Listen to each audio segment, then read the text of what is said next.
Shalom, jemaat yang diberkati Tuhan, salam sehat, senang berjumpa kembali dengan Bapak Ibu Saudara di dalam Word from Heaven.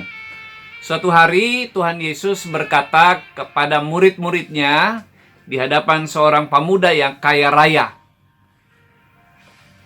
Yesus berkata, alangkah sukarnya orang yang beruang masuk ke dalam kerajaan Allah. Sebab lebih mudah seekor unta masuk melalui lubang jarum daripada seorang kaya masuk ke dalam kerajaan Allah. Pemahaman umum di kalangan umat Yahudi pada zaman Perjanjian Baru ialah bahwa menjadi kaya merupakan tanda dari anugerah Allah kepada orang tersebut. Dan menjadi miskin menunjukkan bahwa orang tersebut tidak setia, sehingga Allah tidak senang dan tidak memberkati hidupnya. Pandangan salah seperti ini ternyata dianut juga oleh sebagian gereja-gereja Tuhan pada masa kini. Ada gereja yang mengajarkan bahwa bukti atau tanda bahwa seseorang hidupnya benar dan berkenan pada Allah, maka hidupnya diberkati dengan kekayaan dan kemakmuran.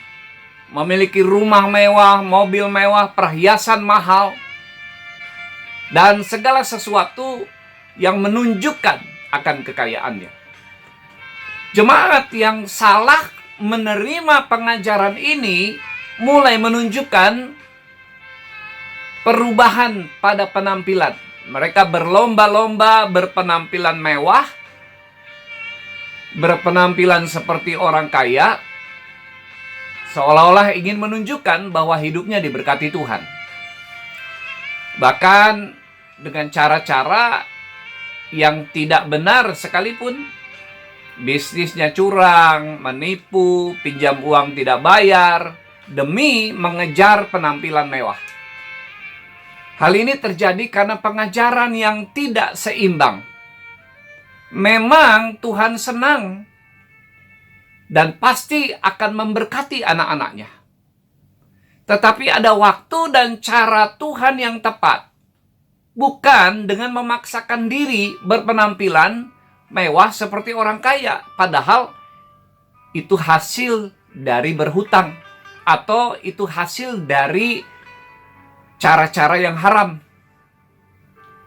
Dalam situasi seperti inilah justru Tuhan ingin menolak atau mengubah pengajaran yang salah.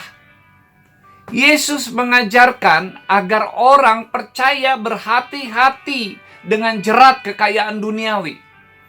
Kekayaan bisa menjadi suatu rintangan terhadap keselamatan dan ketaatan seorang murid Kristus.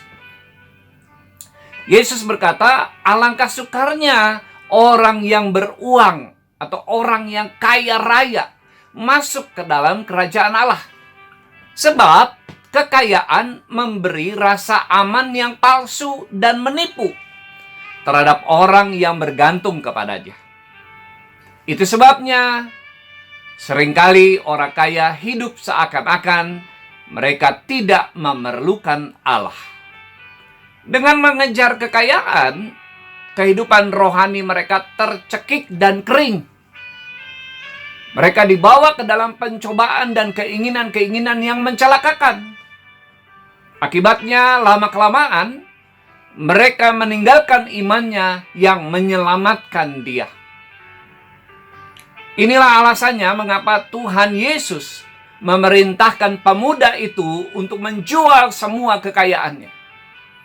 Bukan agar orang itu supaya menderita hidupnya, tetapi agar hidupnya tidak bergantung kepada kekayaan, kepada keyakinan yang palsu itu, melainkan menggantungkan seluruh hidupnya dan pengharapannya hanya kepada Yesus saja, Sang Juru Selamat itu.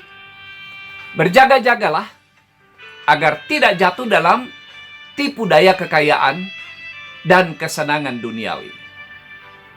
Tuhan memberkati. Mari kita berdoa. Bapa di surga, Kami bersyukur kalau hidup kami diberkati oleh Tuhan.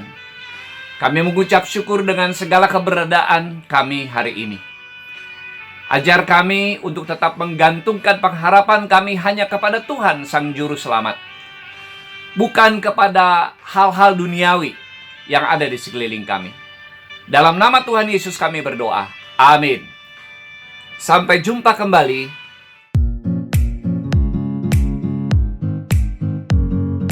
Kita akan membahas buku ketiga, yaitu Dialog dengan Saddam Hussein.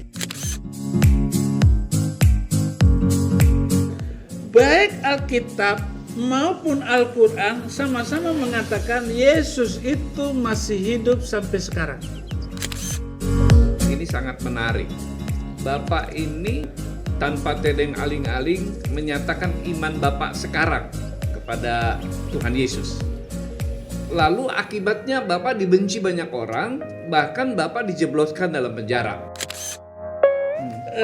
Dia bilang, Yohanes 10 ayat 28, A'taitul hayatal abadiyata wala tahlikuha abada wala ahadun yahtifu minni. Yesus bilang, aku memberikan hidup yang kekal kepada mereka dan mereka pasti tidak akan binasa selama-lamanya.